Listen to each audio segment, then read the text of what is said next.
Olá meus amigos, tudo bem? Lúcio Valente aqui com vocês. Eu vim falar hoje sobre um Periscope que eu gravei e que eu resolvi gravar esse vídeo para o YouTube porque deu muita repercussão. A galera gostou muito e realmente são sacadas muito legais que eu desenvolvi para você, colocar o seu estudo nos trilhos, beleza?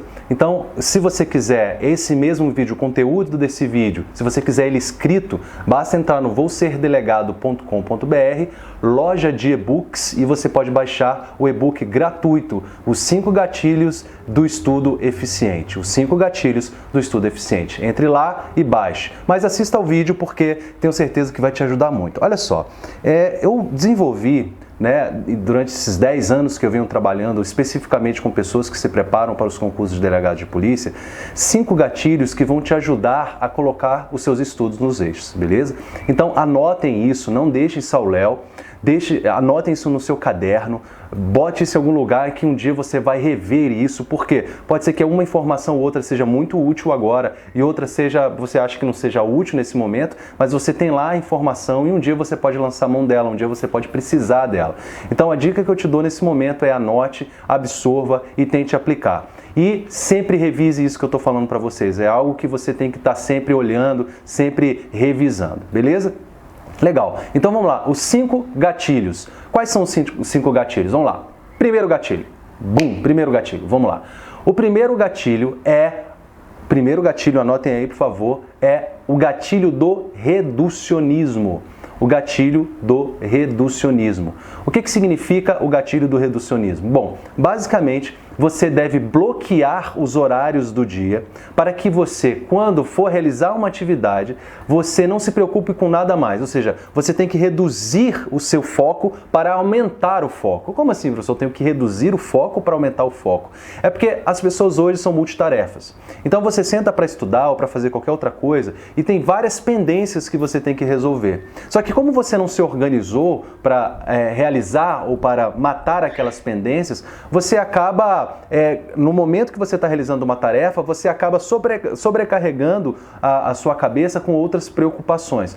Então, quando você organiza o seu dia, quando você sabe exatamente o horário que você vai realizar a tarefa e você bloqueia aquele horário para realizar só aquela tarefa e nada mais, você tende a ter mais atenção e diminuir as suas preocupações com outras coisas. Tudo bem? Então, quando eu estou gravando aqui esse vídeo, eu bloqueei o meu dia para gravar esse vídeo para vocês. Então, eu reservei meia hora do meu dia para fazer isso. Então, eu não me preocupo se eu tenho que comprar ração para o cachorro, se eu tenho que pagar uma conta atrasada, se eu tenho que, comprar leite para minha filha. Não me interessa nada disso agora. Eu bloqueei esse horário no meu dia para fazer isso. Então, bloqueie o horário para você estudar e bloqueie outros horários para você fazer outras coisas. A técnica do reducionismo significa reduza a sua preocupação para uma coisa por vez. Evite ser multitarefa. Você pode até ser multitarefa durante o dia, ou seja, realizar várias tarefas, mas não ao mesmo tempo.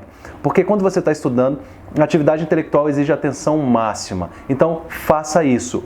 Bloqueie os horários e organize. Eu tenho uma planilha lá no vouserdelegado.com.br, materiais gratuitos. Procurem lá, Vou Ser Delegado, materiais gratuitos, técnicas de estudo. Tem uma planilha para você organizar o seu dia, de modo que você possa aplicar o gatilho do reducionismo. Beleza?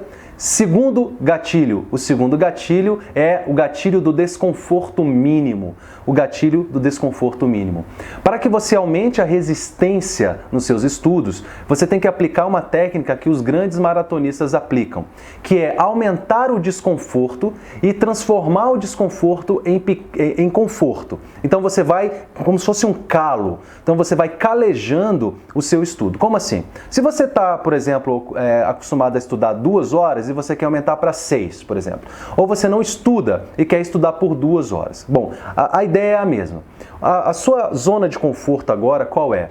Não estudar por 1 hora, estudar por 2 horas, você tem que identificar essa zona de conforto. Estabeleceu essa zona de conforto e você quer aumentar essa zona de conforto. Então, vamos supor aqui, só para você ter um exemplo, que você estuda por 2 horas e quer aumentar para 6. É possível? É. Mas não pule de 2 para 6 horas. Faça o seguinte, aumente de meia hora a cada semana. Então, se você estuda 2 horas hoje, estude 2h30 durante essa semana. Na próxima semana, você aumenta para 3. Na outra semana, 3h30, assim até chegar a 6 horas, ou quantas horas você quiser estudar. Tudo bem? Se você não estuda, comece estudando 1 horinha, depois aumenta meia hora, depois mais meia hora, e vai se organizando assim.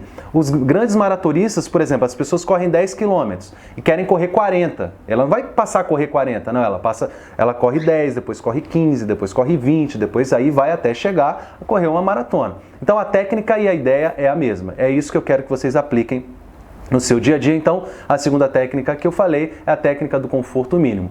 E a terceira, o terceiro gatilho. O terceiro gatilho é o gatilho de foco no processo, o gatilho do foco no processo. É muito comum, e geralmente os gurus de autoajuda ensinam isso, que a gente sempre tem que ter um fim em mente. Ou seja, a gente tem que enxergar a meta e tentar chegar na meta. Mas o caminho até o castelo é um processo. E se você pensa só no castelo, o castelo sempre parece muito longe, né? O castelo sempre parece muito longe. Então, a dica que eu dou é pense no seu dia, pense no que você tem que fazer agora. Imprima o edital que você está estudando, ou o edital ideal do concurso que você está almejando, e vá riscando cada ponto e celebre, comemore cada vitória. Pô, estudei controle de constitucionalidade, risca lá. Estudei classificação das constituições, risca lá. Estudei erro de tipo, risca lá e deixa no lugar visível para você enxergar o processo acontecendo, beleza? Para você enxergar que você está caminhando. Isso é muito importante, legal? Então, o gatilho do foco no processo a meta é importante, é muito importante, mas você também tem que ter foco no processo, ou seja, você tem que celebrar e comemorar cada passo que você dá. Então, esse é o gatilho do foco no processo. O próximo gatilho que eu quero que vocês apliquem nos seus estudos para que torne o seu estudo mais eficiente é o gatilho da ameaça imediata. Professor, o que é o gatilho da ameaça imediata? O que é o gatilho da ameaça imediata? Bom, o gatilho da ameaça imediata significa o seguinte: se você está estudando para concurso, a ameaça é muito distante. Ok? A ameaça é muito distante. Ou seja, a prova você não tem nem edital muitas vezes, vai demorar muito para chegar, então você não consegue pegar aquele gás, né? Você não consegue ter aquela garra para estudar. Agora pense o seguinte: quando você estava na faculdade, você não estudava, né, durante o semestre, aí chegava o dia da semana de provas, você estudava igual um louco, estudava 12 horas por dia. Por quê? Por conta da ameaça imediata. O que era ameaça imediata? A prova que ia acontecer naquela semana. As provas, no caso, né? Porque era semana de provas. Então, por que as pessoas estudam mais quando sai o edital? Por conta da ameaça imediata, a prova está perto. Então, como é que você faz para ter essa ameaça imediata de forma artificial? Criar artificialmente essa ameaça imediata? A melhor forma de você fazer isso é através de competição. Como assim competição? Você estabelece com um colega de estudo, com um amigo que também está estudando para o mesmo concurso, vocês fazem simulados, cada um faz um simulado para o outro. E aí vocês se encontram de semana em semana, de 15 em 15 dias ou de mês em mês, e vocês estabelecem aquele dia para fazer o simulado. Quem acertar mais itens do simulado, ganha. E aí vocês estabelecem um prêmio, alguma coisa assim. Ou seja, faça isso com competição. O produtor dos Beatles, uma vez foi perguntado, o George Martin, né, que faleceu há pouco tempo, foi perguntado como é que você conseguia manter os caras motivados para compor com alta qualidade, no caso Lennon e McCartney. Ele falou assim: eu estabelecia uma competição entre os dois. Eu virava para o John Lennon e falava: cara, o cara tá te alcançando, o cara tá compondo melhor que você, o McCartney no caso. E eu virava pro McCartney e falava assim: olha, John Lennon é muito melhor que você, sinto muito, eu gosto muito de você. Então, eles queriam, um tá sendo melhor que o outro, e sempre elogiava e jogava verde, e falava: olha, agora você passou, essa música é muito melhor do que aquela que ele compôs. Então, eles estavam sempre compondo cada vez melhor, beleza? Então, estabeleçam esse tipo de competição, e a competição vai ser a sua ameaça imediata. Fechou? Não, não fechou, porque tem o último gatilho, que é o gatilho emocional.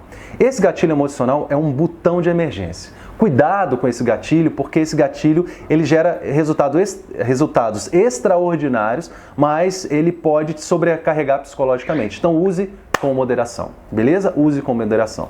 O que seria então esse gatilho emocional? Ou seja, o gatilho que vai fazer o seu botão de emergência. Naqueles dias que você não quiser estudar, que você estiver contrariado com algum problema sério e realmente não tem força para estudar, você aperta esse botão de emergência. Você vai fazer a seguinte pergunta: o que o estudo vai mudar na minha vida e na vida de outras pessoas? Por exemplo, um aluno me diz o seguinte: professor, meu gatilho emocional é pensar na minha mãe. Minha mãe teve uma vida muito difícil, né? E meu pai faleceu ainda quando eu era pequeno, ele era alcoólatra, ele faleceu ainda quando eu era criança. E acontece que uma vez minha mãe ficou muito doente, ela não tem plano de saúde, eu também não tinha como pagar, e ela ficou mais de 12 horas esperando para ser atendida. E eu falei, eu vou estudar, porque minha mãe nunca mais vai esperar 12 horas para ser atendida. Eu vou comprar um excelente plano de saúde e mesmo quando ela precisar de uma emergência que eu tiver que pagar, eu vou lá e pago, porque eu vou passar. E assim, ele passou num excelente concurso, um concurso de primeira linha, e ele fala assim, Lúcio, hoje eu posso pagar um plano de saúde excelente, na verdade ele tem um plano de saúde que é do próprio órgão que ele trabalha, eu posso levar minha mãe para viajar, minha mãe nunca tinha saído, ele é do estado de Goiás, nunca tinha saído do estado de Goiás, eu levo ela para passear até para os Estados Unidos, ela já foi. Então pense no que você pode melhorar na vida das pessoas e na sua própria vida. O que você odeia nesse momento? Uma aluna uma vez falou, professor, o meu gatilho emocional era pensar em me separar, porque meu marido era um cara muito, muito, muito chato, né? Um cara pé no saco mesmo, e eu queria me separar, mas eu não tinha independência financeira para isso. Bom, enfim, o gatilho é seu, você pode criar o seu gatilho. Eu, por exemplo, odiava andar de ônibus, então o meu sonho era não andar mais de ônibus. Então, assim, cria o seu próprio gatilho. Quando aquele diz, o que esse estudo vai mover na minha vida? O que ele vai melhorar na minha vida e na vida das pessoas que gostam de mim? Eu posso mudar a vida das pessoas quando eu passar na prova? O que eu posso melhorar na vida das pessoas e na minha própria vida? Use esse gatilho, mas cuidado, ele é muito poderoso, mas use só em caso de emergência, beleza? Legal, meus amigos, olha só. Como eu disse para vocês, o e-book, os 5 gatilhos para o estudo eficiente está lá no meu site vouserdelegado.com.br e você pode baixar lá no ícone e-books, ok? Loja de e-books. Baixe lá, beleza? A gente se encontra. Forte abraço!